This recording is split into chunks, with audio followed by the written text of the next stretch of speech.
Welcome to Rise of the Black Warrior podcast. My name is Laraj Smalls, and I am so glad that you're joining me today for this conversation on how to kill every relationship that you have, how to kill all relationships with the quickness. And I'm going to tell you, I've been a victim of it. I've been a perpetrator of it.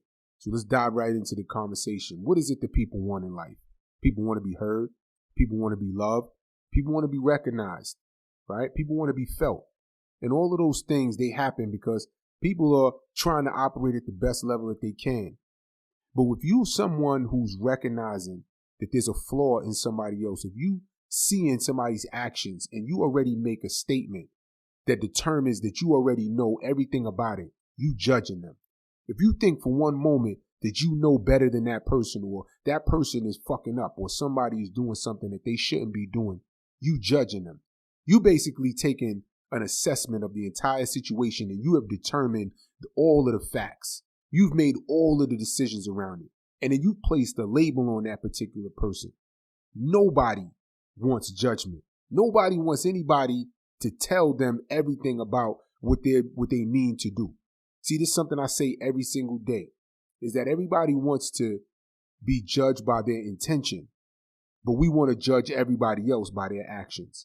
Said differently, is that we are easy on ourselves because we know our intentions or what we mean to do. And for everybody else, we see exactly what they've done, and then we make an assumption based on what they meant to do by their actions.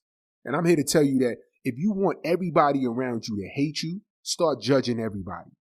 Think about it for yourself. Just add it in for yourself. If everybody just made statements about everything about you, if they just told, yo, listen, man, you are this person because I saw you do this. Is that 100% true? Do they know you 100% because you may have made a mistake? Listen, I've made so many mistakes in my life, man, and people judge me based on what I've done in my past. Man, I should be under the jail. Nobody should be with me. My wife shouldn't be with me. If my wife judged me today based on who I was and what I've done before in my past, I would not have the beautiful family that I have right now.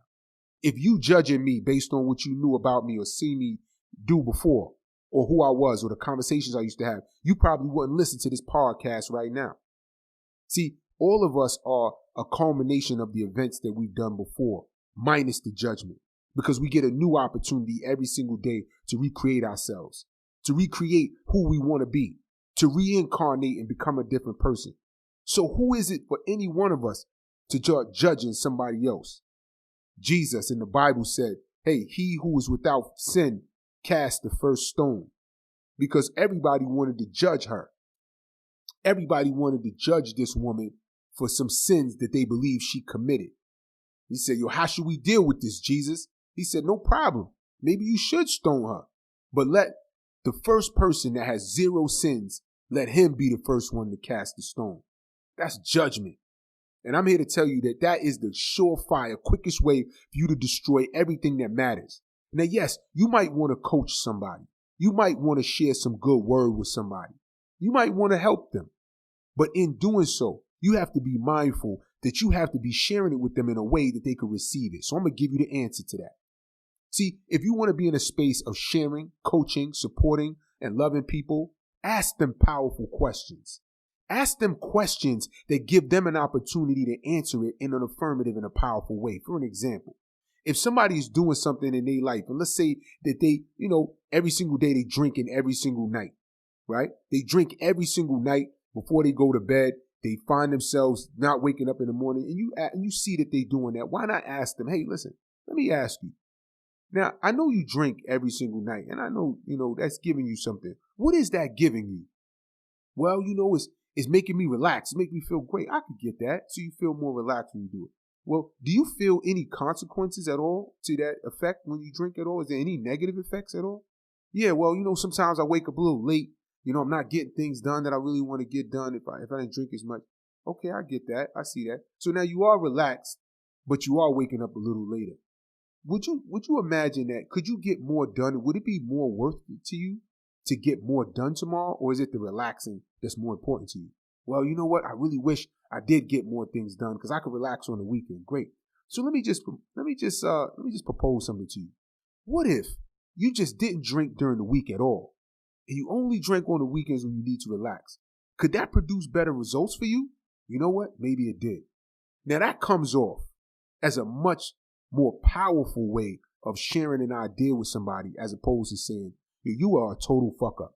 You drink every single night and you are messing up and you are not getting what you had to get done. And I know that for a fact. See, that immediately casts a dark shadow of judgment and pointing your finger. And we got to get away from that. As black men, we have to point our finger at ourselves first. We have to be accountable for who we are first instead of judging everybody around us. We end up judging white people, that term white people, because it's them who did something. We judge police like it's them who did something. We judge our communities as if it's them who did something. I'm here to say that we can't judge anybody. We need to start taking accountability for ourselves and asking ourselves powerful questions. How could we be more powerful in our community? Why do we even need police in our communities when we could police ourselves? Why are we not the ones that's out there with our kids marching and talking about things in the good times as opposed to waiting for something bad to happen? What are our kids doing outside at night, late at night, when they should be inside the house, that they're not getting arrested by the police? How could we be more responsible and accountable? Why is it that we put in more money into the clothes that we put on our body than the food and the things that go in our body to protect our health so that we don't have to worry about all the sicknesses and the viruses that's out here? See, we could be more accountable. We could ask more powerful questions, and we don't have to judge and put no assumptions on nobody else. Maintain powerful relationships on both sides of the aisle. We don't have to worry about politics and judging another candidate for whether they're a good person or not. Because we know that, hey, listen, we're looking at our own selves and we're making judgments on our own selves, and we don't like those. So we ask powerful questions about, hey, what could that person do if they was empowered with this? What could this other person do if they knew about these new things? If I could share these new things with them, maybe I could listen to why this person wants to vote for that person. Maybe I can get a different perspective. This is all in the case of becoming a more powerful king. And that's what we're here to do at Rise of the Black Warrior. So salute to you. Thank you so much for listening to this conversation. If there was any benefit for you, I'm going to ask you to share this with another man, share this with another person, share the idea. Then I want you to challenge yourself with the question, who have I been judging? Have I lost any relationships to judgments? And if that's the case, can you be powerful, bold enough, vulnerable enough, and king enough to go out and make reparations, repairs on those relationships, and be open enough to take a stand and say, hey, listen, I respect you. I honor you for who you are. And I want to hear and I want to learn why you're making the decisions you're making so that I could also be more aware and I could support you and we can learn and grow from one another. Salute to you, King.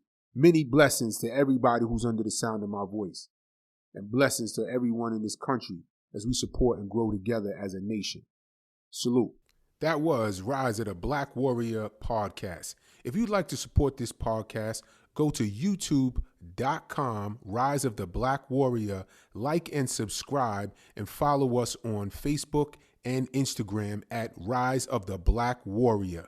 We look forward to connecting with you and supporting you. And if you're a man that is looking to take the next step in the journey of joining a tribe, go to blackwarriorking.com.